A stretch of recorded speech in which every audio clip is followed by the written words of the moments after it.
ClimateGate set to break wide open. New developments today involving those hacked emails from Britain suggesting scientists are fudging data to make their case for global warming.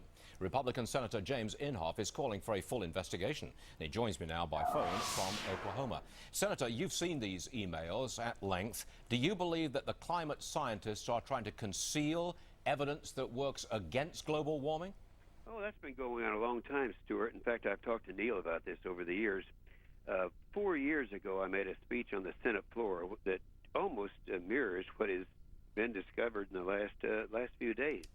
And that is, I'd been approached for quite a while, many years now, since Kyoto, with really well-known scientists who have said that they were not able to have proper input, and several of them quit the IPCC, which is the Intergovernmental Panel on Climate Change that started this whole thing.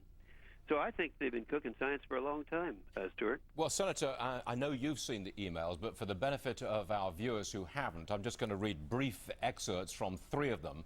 Here's the first. Number 1 says, look, we can't account for the lack of warming at the moment, and it is a travesty that we can. Well, that's self-explanatory. That's really suggesting that the evidence isn't there. We don't know what's going on with this.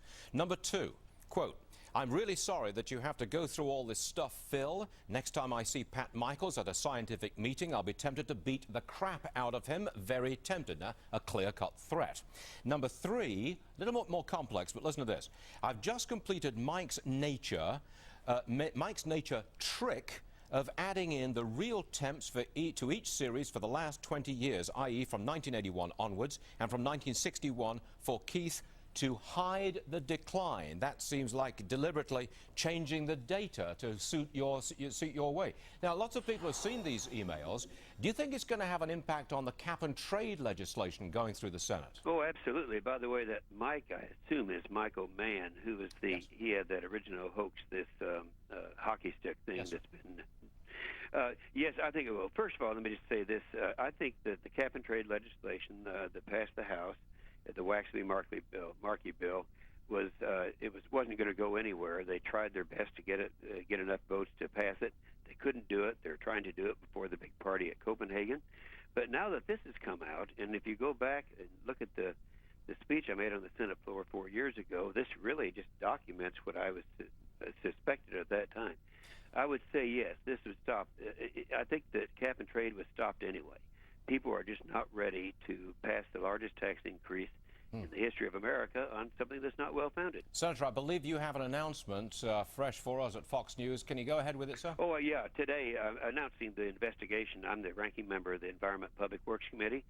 We have sent out letters today to a number of government agencies, to the IGs, as a part of the investigation into the disclosure of emails and so forth. Also, we've sent them to the scientists whose names have appeared on some of the documents that have been revealed the last few days. And many of these scientists are scientists I'm very familiar with. They're the insiders of the IPCC that I think all along have been trying to avoid the real science in this whole notion about global warming. Senator Inhofe, we appreciate you being with us today. Republican from Oklahoma. Thanks very much, sir. Appreciate it.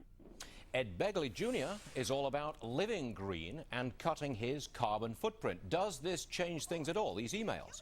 The star of Living with Ed joins me now. Ed Begley, welcome to the show. Good to see you, sir. Stuart, thanks for having me on. You heard this. There seems to be some discussion amongst the climate community that maybe the evidence isn't there. They're split, they're divided.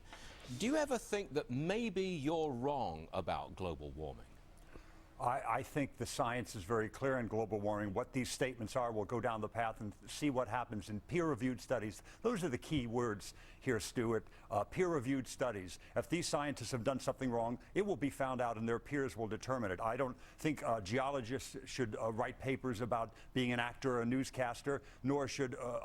don't get your information from me, folks, or any newscaster. Get it from people with PhD after the name. Peer-reviewed studies are the keywords. And if it comes out in peer-reviewed studies that there are some cooking the books, that will come out. Well, you know, Senator Inhofe has a list of 700 climate scientists who say this global warming, they've got problems with the whole theory of global warming. I put it to you. There's not 700 climate scientists. There's weathermen and other people in there. There are some climate scientists. The science is not in. It is in. No. Stuart, quit saying that. The debate is not over, sir. Peer-reviewed studies. Go to Science Magazine, folks, Nature Magazine. Go to somebody you trust, National Geographic. Don't get it from you or me. Don't get it from Rush Limbaugh or Glenn Beck. Scientists, people with PhD. All right. Weathermen, not weathermen. Okay. Listen Science, climate. Listen to this. I had a Princeton professor on my program. What does he have his degree in? Look, he's a physicist. Okay, a physicist? He's a Princeton professor. I want people who are PhDs in climate science. Who's questioned the whole point. Scientist isn't going to tell you the difference between a quark and a boson. He's not going to tell you that. So there's no question whatsoever. Absolutely no question in your mind. You can be skeptical. Right. The debate is skeptical, over. But not denial. You guys are over. The debate is over. On global warming, the debate is very clear. It's out there in the scientific community. Read peer-reviewed studies. Peer-reviewed. That's all you need to do. Don't get it from you or me. You live the green life on a day-to-day basis, individually and personally. Fine. I've got no problem with that. But why do you have to impose it on me? Impose? Why do you have to impose 30 years on me in Los Angeles? Let me explain what I'm talking about. If cap and trade goes through, I'm going to have a warning label on my house. There's going to be an Stop this scare tactic.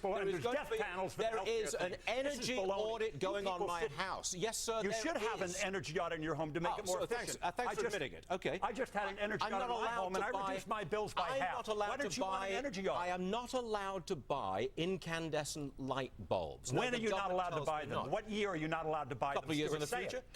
What year in the future? What does it matter? The government's telling me I may not have incandescent lights. It's telling us we can't have smoggy vehicles, too. The air in L.A. is half the smog. You've got to come right into my house. Half the smog. Ed Begley, I'm surprised at you. What kind of American believes that the government should come right into a private house? Nobody's going to come into your house. You can't have this kind of light bulb. Or in California, have you ever seen a easy screen? What is an easy bake oven? The little kids' toy, an easy bake oven. Why do you want to push me around? A light bulb is a little mini toaster. Why do you want to push me around? Because you are convinced we're going to hell in a handbasket. You're spewing your nonsense here yet again. Nonsense?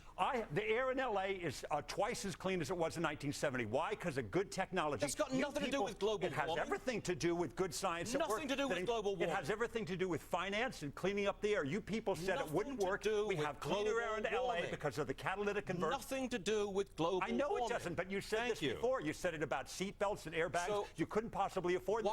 You spew these lies. That's not my argument. You spew these lies about how much it's going to cost. Do you have an insurance policy in your house? Lies? Do you have a fire policy on your house? Do you have one? Yes. Why don't you have an insurance policy on global warming that does this, cleans up the air in Houston, Bakersfield, and L.A., lessens our dependence on I want to be left alone, Ed.